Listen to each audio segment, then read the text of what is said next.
ఈరోజు భారత రాష్ట్ర సమితి అధ్యక్షులైనటువంటి కేసీఆర్ గారి ఆధ్వర్యంలో వారి యొక్క ఆలోచన సూచన మేరకు బీఆర్ఎస్ పార్టీ కార్యనిర్వాహక అధ్యక్షులు మిత్రులు కేటీఆర్ గారు ఏదైతుందో జిల్లా చెందినటువంటి అంటే ఉమ్మడి కరీంనగర్ జిల్లా చెందినటువంటి అందరు కూడా నాకు పూర్వ సహచరులే, అందరితో కలిసి పనిచేసినటువంటి అనుభవం నాకుంది. అందరితో పర్సనల్ రిలేషన్ కూడా నాకుంది. అందరితో ఇక్కడ మారిన పరిస్థితులకు అనుగుణంగా టీఆర్ఎస్ లో కలిసి పనిచేస్తే రాష్ట్ర భవిష్యత్తు కొరకు ఇలా ప్రధానంగా ఏదైతే ఇవ్వడం కాన్స్టిట్యూషన్ ఏదైతుందో రాష్ట్ర భవిష్యత్తు అనేది ప్రధానం.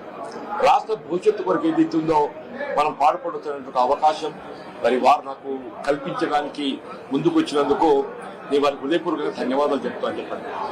నేను వాస్తవంగా ఏదైతుందో 25 మార్చ్ నేను కాంగ్రెస్ పార్టీ నుండి రాజీనామా చేయాలని చెప్పని నిర్ణయం తీసుకున్న నాడు కొత్త భావోద్వేగానికి గురి కావడం జరిగింది. 4 దశాబ్దాల అనుబంధం కలిగినటువంటి రాజకీయ పార్టీ నుండి మరి బంధం తెచ్చుకునేటువంటి పరిస్థితి ఎదురు కావటం కొంత నాకు ఆనాడు really I felt that day was very unfortunate. కానీ ఇవాళ ఒక విధంగా ఏమనిపిస్తుంది, కాంగ్రెస్ పార్టీతో అనుబంధం తెచ్చుకున్నా కానీ ఇలా భారతీయ రాష్ట్ర సమితి లాంటి తెలంగాణ రాష్ట్ర ఏర్పాటు సాధన కొరకు ఉద్యమించినటువంటి ఒక నాయకుడు కేసీఆర్ గారి యొక్క నాయకత్వంలో పనిచేసేటువంటి అవకాశం నాకు లభిస్తున్నందుకు real I'm feelings today is the most happiest day in my life. అంటే జీవితం అనేది ఎటు దారి తీసి ఏంటి మనం ఎవరు కూడా ఊహించమని చెప్పారు. ఉమ్మడి కరీంనగర్ జిల్లానే కాదు తెలంగాణ రాష్ట్రం యావత్తులో కూడా జీవన్ రెడ్డి లాంటి ఒక నాయకుడు కాంగ్రెస్ పార్టీ నుండి దూరం అవుతారని చెప్పి ఎవరు కూడా ఊహించలే చెప్పండి. దాని కారణాలు కూడా మీరు ఊహించి ఉంటారని చెప్పండి. గత 20 మాసాలకి నేను ఏదైతే అంటే ఎదుర్కొంటున్నటువంటి మానసిక క్షోభ రాజకీయ పరిస్థితులు అన్ని కూడా తట్టుకొని నిలబడ్డని చెప్పండి. అయినప్పటికీ కూడా ఏదైతున్నదో ఇవాళ నేను తట్టుకొని నిలబడ్డా, కానీ రాష్ట్ర భవిష్యత్తు కూడా ప్రధానం అని చెప్పంటుంది.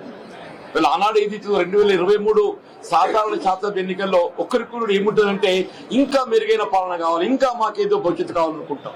ఆనాడు ఏదైతే 10 సంవత్సరాల కేసీఆర్ పాలనలో తెలంగాణ సమాజానికి కల్పించినటువంటి యొక్క పరిష్కారాలు ఏదైతుందో అభివృద్ధి ఉందో ఇంకా మెరుగైన పాలన కావాలని చెప్పి కాంగ్రెస్ పార్టీ మరి మీరు పేర్కొనడం జరిగిందో కానీ ప్రజలు ఆకర్షితులైంది. కాంగ్రెస్ పార్టీకి అవకాశం కల్పించింది. కానీ రియల్లీ ఏదైతుందో నా అనుభవం చెప్పంటుంది. ఐ సీన్ ఎన్టీ రామారావు గారి ప్రభుత్వం చూసా, నేను తదుపరి చెన్నారెడ్డి గారి ప్రభుత్వం చూసా, విజయభాస్కర్ గారి ప్రభుత్వం చూసా, రాజశేఖర్ గారి ప్రభుత్వం చూసా, చంద్రబాబు నాయుడు గారి ప్రభుత్వం చూసా, కేసీఆర్ గారి ప్రభుత్వం చూసా నేను. కానీ ఈ 2 సంవత్సరాల కాలంలోనే ఇవాళ అంటే 10 సంవత్సరాల్లో సాధించినటువంటి అభివృద్ధి సంక్షేమ ఫలాలు తిరోగమన దిశగా చెప్పండి.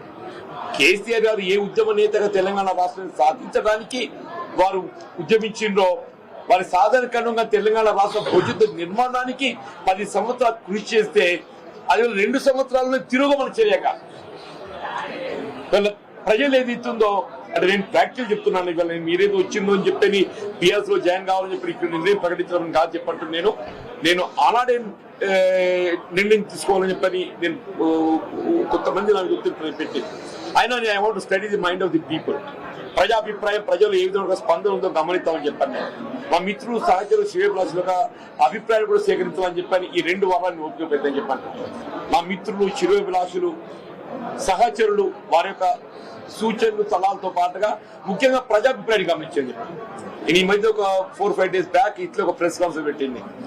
మా ప్రెస్ మిత్రులు కూడా ఇంకా మీరు ఎందుకు ఓపిక పడుతుంది సార్, ఏదో నిర్ణయం ప్రకటిస్తే అయిపోతాయి కదా, ఎందుకు మీరు అనుకున్నట్టు ప్రకటించి ముందుకు పోతే అయిపోతాయి కదా అని చెప్పని మా పాత్రికేయ సోదరులు కూడా ఏది ఇస్తుందో దే టు హ్యావ్ సజెస్టెడ్ అంటే ఇవాళ ఏది ఇంకా మీరు రీచ్ అవ్వాల్సిన అవసరం లేదు, you can go further, you can go head అనే ఒక భావ సూచనలు మా పాత్రికేయ సోదరులు కూడా పొందడం జరిగిందని చెప్పండి. ఇవాళ ఏది ఇస్తుందో కేసీఆర్ గారి యొక్క నాయకత్వంలో పనిచేసే ఒక అవకాశం మీరు అన్నట్టు 2014లో నాకు వచ్చింది. అయినా కానీ పొలిటికల్ కమిట్మెంట్ తోని నేను కాంగ్రెస్ లో కొనసాగింది.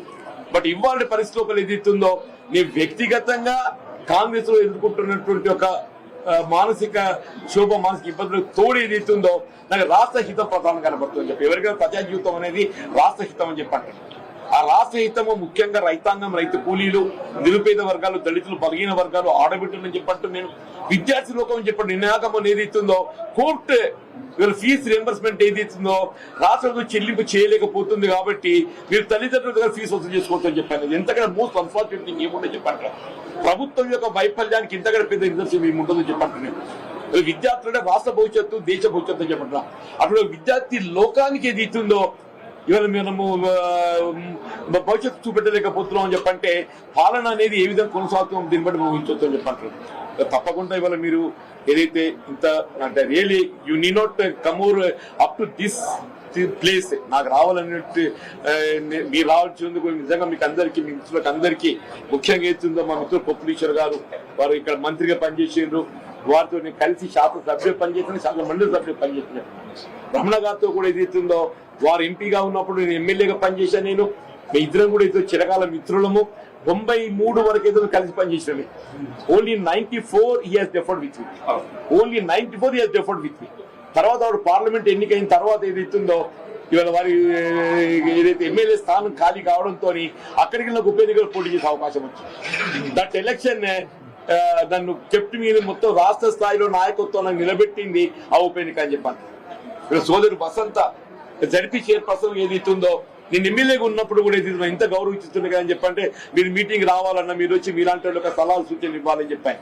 Every time she use to అంటే నన్ను మీటింగ్ రావాలని చెప్పి కోరేది చెప్పండి. ఈ సాగర్ అంటే is like younger brother to me. Sagar అంటే is like younger brother to me అని టెల్లింగ్. సంజయ్ గానీ, కౌశిక్ గానీ, మేమంతా మిత్రులము. వీళ్ళందరం కూడా వినోద్ రావు గారు, మా దామోదర్ రావు గారితో మా ఫ్యామిలీ అసోసియేటే. వారి నాన్నగారు వాళ్ళ 81 సమితి ప్రెసిడెంట్ ఎన్నిక కావడానికి ఏదైతుందో నాకు ఒక మైల్ స్టోన్ నాకు అండగా నిలిచాను. ఎవరికి తెలియదు ఇది. దామోదర్ గారి తండ్రి జీవన్ రెడ్డికి ఏం సంబంధం అని చెప్పి అనుకుంటున్నాను. మీకు కూడా ఆశ్చర్యపోతారు కూడా దామోదర్ గారి తండ్రి మీకెక్కడ సన్నిహిత సంబంధం అని చెప్పాను. అంటే the whole relation with the BRS party with every leader I have got అని చెప్పంటాను. నేను ఈ స్థాయి, ఈ దశలో ఏదైతుందో ఇలా కేసీఆర్ గారితో కలిసి పనిచేసేటువంటి అవకాశం నాకు రావటం, వారి నాయకత్వం కలిసి పనిచేసేటువంటి అవకాశం రావటం, నేనైతే అంటే ఇవాళ జీవితం ఎవరే కానీ ఇవాళ నా జీవితం ఒక చివరి స్థాయికి వచ్చింది. I seen enough political public life. నా సుదీర్ఘ ప్రజా జీవితం 4 దశాబ్దాలు నేను గడిపింది. ఉంటే ఇంకో ఒక ఎన్నిక చూస్తే కావచ్చు, దేవుడు దయ తెలిస్తే ఎట్టుటో చెప్పలేని చెప్పంటాం. కానీ ఇది అవుతుందో నా చేసే జీవితం ప్రజా జీతాన్ని పాటుపడటానికి కొరకు ఏది ఇస్తుందో కేసీఆర్ గారి నాయకత్వంలో పనిచేయడానికి మీరు నాకు అవకాశం కల్పిస్తున్నందుకు, వారి సూచన కనుక మీరు ముందుకు వచ్చినందుకు మీకు హృదయపూర్వక ధన్యవాదాలు చెప్తున్నా. కేసీఆర్ గారు కలవటము, మా పాత సాన్నిహిత్యం, దాన్ని కొంత ఎదురు కదా నెమరు వేసుకోవడానికి కొరకు అని చెప్పి అంటారు. మా పాత సాన్నిహిత్యం మాత్రం నెమరు వేసుకోవడానికి కొరకు వారికి కలవాలని కోరుతున్నా. అంతే తప్ప ఏదైతే పార్టీలో చేరడం అనేది నేను ఆల్రెడీ ఎక్స్ప్రెస్ డే పార్టీలో బీఆర్ఎస్ లో చేరుతున్నా అని చెప్పని నేను ఆల్రెడీ ఎక్స్ప్రెస్